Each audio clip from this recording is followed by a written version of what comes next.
Perkenalkan, nama saya Rizka Triasya Yaningrum dengan NPM 120.2024.106. Di sini, saya akan menjelaskan cara pembuatan sampel LS menggunakan Smart PLS4. Yang pertama, kita klik New Workspace, terus ke Dokumen, terus klik folder sampel LS, terus di folder sampel LS itu import data file, klik dokumen, terus import data file yang sudah dibuat,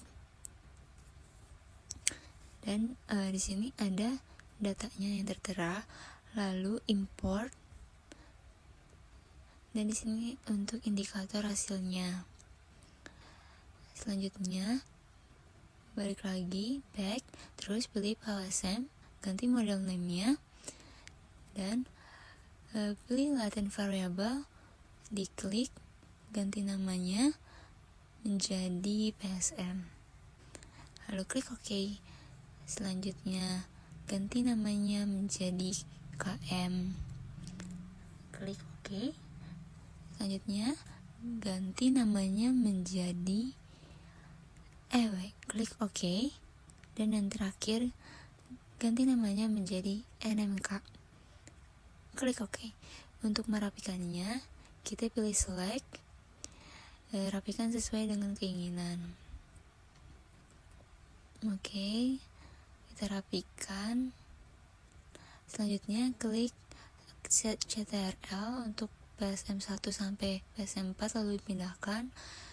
CTRL untuk KM1 sampai KM5, lalu dipindahkan ke circle KM, lalu sama dengan yang EW dari EW1 sampai dengan EW4 dipindahkan ke circle-nya. Selanjutnya yang terakhir adalah NMK 1 sampai dengan NMK 3 dipindahkan ke circle-nya. Lalu kita rapikan dulu. Setelah dirapikan, pilih connect, lalu PSM connect ke NMK, terus EW connect ke NMK, dan yang terakhir KM connect ke NMK. Terus selanjutnya kita calculate, pilih PLSM algorithm, start calculation, dan ini ada hasilnya dari kalkulasi itu. Terus kita untuk melihat construct reliability and validity, pilih overview, dan ada hasilnya. Selanjutnya ke discriminant validity, cross loading, dan di sini ada hasilnya. Terus R square, overview, terus F square matrixnya ada hasilnya. Terus untuk outer loading, pilih final result, terus outer loading matrix. Di sini ada hasilnya. Untuk kita interpretasi hasilnya, pilih bootstrapping. Di bootstrapping, terus klik dan tunggu hasilnya. Lalu ke final result, terus pilih main, stdv, t-value, dan p-value. Pada tahap ini, penelitian melakukan pengujian reliabilitas internal indikator untuk memastikan konsistensi pengukuran pada setiap variabel. Pengujian dilakukan menggunakan Cron-Based Alpha. Hasil menunjukkan bahwa nilai Cron-Based Alpha pada variabel EWOM, kesadaran merek, niat membeli kembali, dan pemasaran sosial media seluruhnya lebih besar dari 0,7.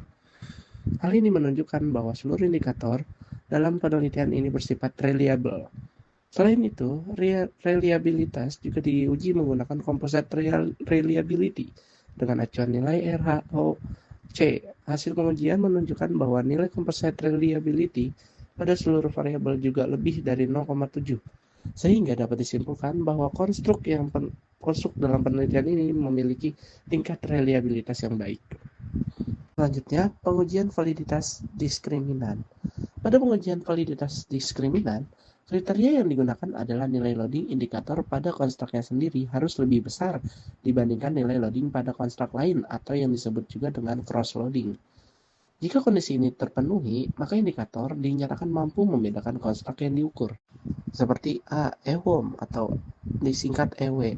Untuk konstruk EWOM atau indikator EW1 sampai dengan EW4 memiliki nilai loading yang paling tinggi pada konstruk EWOM dibandingkan dengan loadingnya pada konstruk lain. Hal ini menunjukkan bahwa seluruh indikator EWOM telah memenuhi kriteria validitas diskriminan atau kesadaran merek yang pada konstruk kesadaran merek, indikator KM1 sampai KM4 menunjukkan nilai loading yang lebih besar daripada konstruk kesadaran merek dibandingkan nilai cross-loading pada konstruk lainnya. Dengan demikian, indikator kesadaran merek dinyatakan memenuhi validitas diskriminan. Selanjutnya yang C, niat membeli kembali atau yang disingkat NMK. Nah, selanjutnya untuk konstruk niat membeli kembali itu dari indikator NMK1 sampai NMK3 memiliki nilai loading tertinggi pada konstruknya sendiri dan lebih besar dibandingkan cross loading pada konstruk lain. Sehingga dapat disimpulkan bahwa konstruk ini memenuhi kriteria validitas diskriminan. Selanjutnya D, pemasaran sosial media. Nah, pada konstruk pemasaran sosial media, indikator PSM1 sampai dengan PSM3 juga menunjukkan nilai loading yang lebih tinggi pada konstruk pemasaran sosial media dibandingkan dengan konstruk lainnya. Oleh karena itu, konstruk ini dinyatakan valid secara diskriminan. Nah, berdasarkan hasil tadi, dapat disimpulkan bahwa seluruh konstruk dalam penelitian ini sudah memenuhi kriteria validitas diskriminan. Selanjutnya di sini kita akan membahas tentang model pengukuran 3 yang akan dijelaskan oleh saya Safira Adele Hamka dengan NPM 1202024-081. Di sini kita akan membahas tentang validitas konvergen. Validitas konvergen sendiri mempunyai loading pada konstruk yaitu lebih dari 0,6.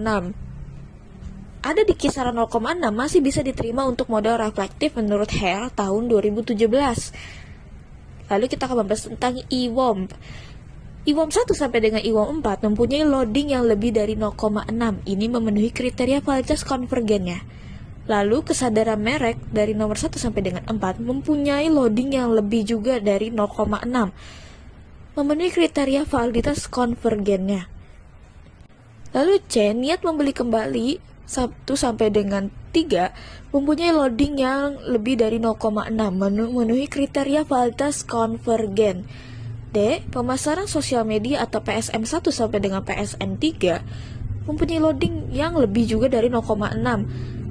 Keseluruhannya adalah memiliki kriteria validitas konvergen. Lalu selanjutnya adalah model struktural. Di sini adjusted R-square atau 0,619 artinya niat membeli kembali dapat dijelaskan oleh variabel pemasaran sosial media, kesadaran merek, EWOM sebesar 0,6,19%. Dan sisanya adalah 100 dikurang 6,19 yaitu 93,8%.